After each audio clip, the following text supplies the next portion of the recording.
we need to talk about centre halves. Let's talk about your centre halves and the fact that you are without the two that have been starting recently. You talked a few weeks ago about the suspensions thing, 5 yellows, and you felt the threshold needed to be higher with the way the cards are being given out this season under the new interpretation of the rules.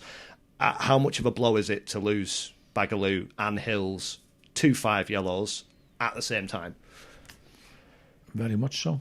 It is a blow, massive blow. Particularly how well they've been playing. And I haven't seen all 5 bookings for both of them. I think they probably should be on about 3, but that's what it is, isn't it? There's loads of teams in exactly the same boat, which is why I think that it should be changed. You know, the threshold for bookings now has gone. Well, there's just a lot more bookings, so not just us, every team. So every team's going to suffer this play, particularly with defenders. And so we'll be getting into the regions now where other teams will be falling foul of this. But what do you withdraw from the league because you don't like it? You have to get on with the rules, and you have to abide by the rules. And what it does do, it gives a marvellous opportunity to another couple of our players to step into them shoes in a team that's full of confidence. I know you've had seasons where you've not made many changes, where you've not made many substitutions. That has already started to change. Do you think that your approach to a squad of players alters because of things like more yellow cards? I've never been adverse to making subs, or I've never been adverse to making changes, as long as they're made for the right reasons. So I don't believe in making changes for the sake of it. I don't believe in rotating players. And I don't believe in making subs when you don't have to make subs. And I really dislike making subs to waste time, because I don't think it wastes time. I think it disrupts and just makes it awkward for yourself as well. So if there's a reason to make subs, and I've never been shy making subs when I've had to. I've made some after 15 minutes, 20 minutes. I'll make lots at half time if I have to. So that's not a problem. Just that we were fortunate when we had that glorious run where the team was playing unbelievably well. They weren't getting booked and they weren't getting injured, and they weren't getting sent off. So we were able to keep a stable team. You know, there is a strong factor in, if you're going to improve, you know, you can't just keep things the same. And you should always be looking to improve, or I think people say to call it tweaking now. But you're always looking for improvement. If you're not looking for improvement for what you've got as well, then you might look to add or change things to make things better. But don't change things because things have got a bit stale, or things have, or it's the in vogue thing to rotate players or to change players around. Do it if there's a purpose, and that's what I've done all my managerial career. Is it a more difficult decision sometimes to keep it as it is, to not make a change when you've got options available? No, not if you believe what you're picking is right. You know, every team gets picked on its merits. I've never been afraid to change a winning team, because I think that's folly. Because you've got to judge each game on its merits, and so what will be a winning team against one team won't necessarily be a winning team in the next, because you're going to be faced with different challenges. So you know you've got to study the opposition, study how you're playing yourself, and then come up with a game plan that you think you can utilise your players to the best of their ability. And I always go back to when you start to build a team, and certainly going back 10, 15 years ago, or maybe even 20 years ago, when, you know, the bigger squads and the squad rotations weren't as prevalent. But like, you sign a player and say, well, where are you going to play him? You've already got X and Y to play up front. You've already got X and Y on the wing. You know, so if you think you can just sign a team of 11 players, what you should have about 19, 20 that you could hang it at on, that they're starters and they're all fighting for the place. And then you'll have a couple who are trying to make their way into that. And that's how you probably build a team successfully. And then that establishes competition for places. And so everyone doesn't rest on the laurels. If you're playing well, they want to play even better because they want to keep the place on the side. And that served us well over the years. You know, if you look at the team that finished the season that we won the league, so the team that played the bulk, because they played about 14 games unchanged, that wasn't the team that started this season.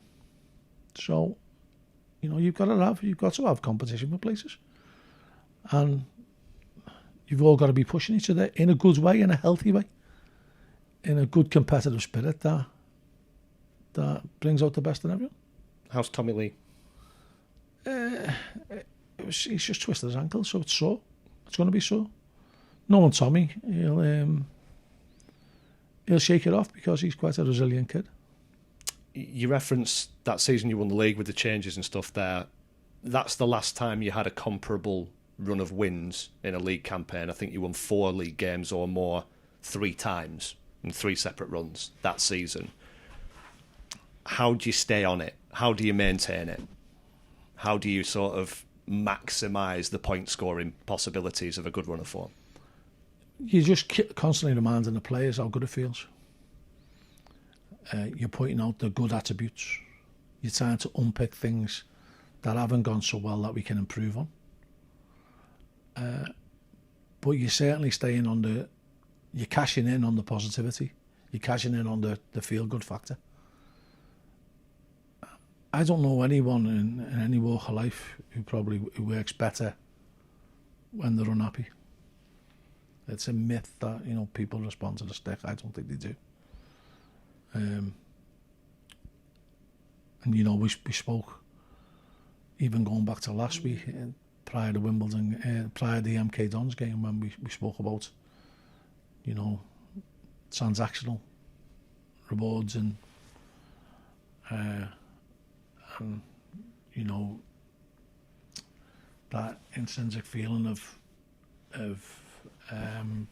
doing something well and feeling the benefits of it. I mean, if it was just all about rewards, you know, it's difficult to keep it going, and we can't offer the rewards that are going to change people's lives. So, and so, you know, if you promise them Monday, what have you got to promise them next week, Tuesday off? You know, it's the feeling of doing well within a team. And I think human nature, I think a lot of humans gravitate towards that. They gravitate to a feeling of belonging, of being part of something. And then when it gets to feeling part of something that's special, you don't want to miss out. So you want to contribute, you don't want to be the person who lets that special feeling down. How far are you away from special at this moment? I'll tell you in May. I've got what I do know is I've got a great set of lads in there.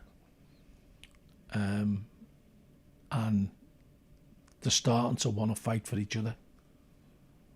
They know how much it means to the coaching staff by the effort that the coaching staff put in. And they know that if they can fight for everything, keep the levels of competitiveness we've shown over the last 3 or 4 weeks, they know that the rewards are there to be gained. And they know that, you know, when they get it right, they can play some fantastic football. I think that was our best. I thought on Saturday was our best performance. I know that was our best performance on Tuesday. And they've got to try and recreate that, keep recreating that, and we'll show them instances of what they've done really well. And that's not just about the instances of hard running and you know, high speed sprints, and it's about passing the ball, it's about being brave on the ball, it's about making good decisions at the right time. And then there's still little ones that we can unpick where, should you really be doing that? Well, they're at the stage now where they're self-analysing each other, and themselves basically, but they are looking at each other as well. So we do give them the platform to speak, you know, so that it's not a case of they're scared to open their mouths. When we have the team meetings and when we show the videos, it is very much an open forum. So, you know, their opinion is very valued. And if you give people accountability for that and you present them with ownership of what they're doing, they're going to do it better. They're going to want to do it better. And that's what we're trying to build here. You play another team who've changed their manager recently. Have you noticed a change in Colchester since that happened? Well, we've only had not a long time to look at Colchester's last performance. That'll be analysed later on today and tomorrow. But, you know, they've still had some good results this season. You know, Gillingham were flying high when they turned Gillingham over. So had a good win during the week. And we'll do our own work like we always do. Is it consistency that possibly separates teams who are going up in the table and are at that end and the ones who are down the bottom? The ones down the bottom are very capable of getting those results but maybe don't get them week after week. 100% it's consistency. And any team who's going to be successful have to be consistent. That doesn't mean you can be consistently bad. They have to be consistently good. And they have to... they all have to understand what they're doing. And that's...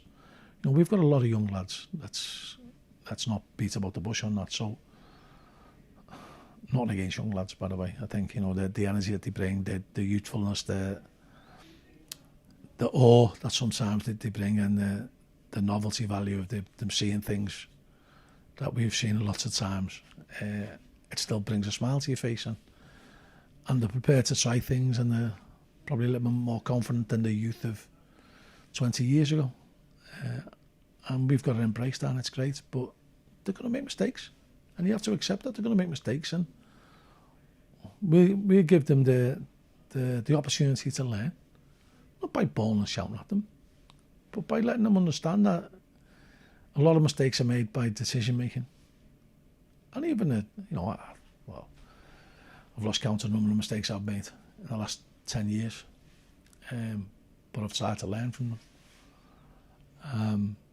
And these young players, they will learn. And they're in an environment where they can discuss it. We can accept that they are going to make mistakes, and we can put things in place to try and stop mistakes happening on a regular basis, really. Will we never hear you shouting in a changing room when we stand outside ever again? Oh, you let me shout. But that's part of the course. You know, there's sometimes when you got to raise your voice to add emphasis to what you're doing. Sometimes me raising my voice sounds like a shout. Oh, it's got a loud voice. But, you know, I have tried to analyse things a lot more. I've tried to understand a little bit more. And I've based my whole managerial career around empathy. About trying to put myself in other people's shoes. I'm not going to stop now, am I? When I'm 61.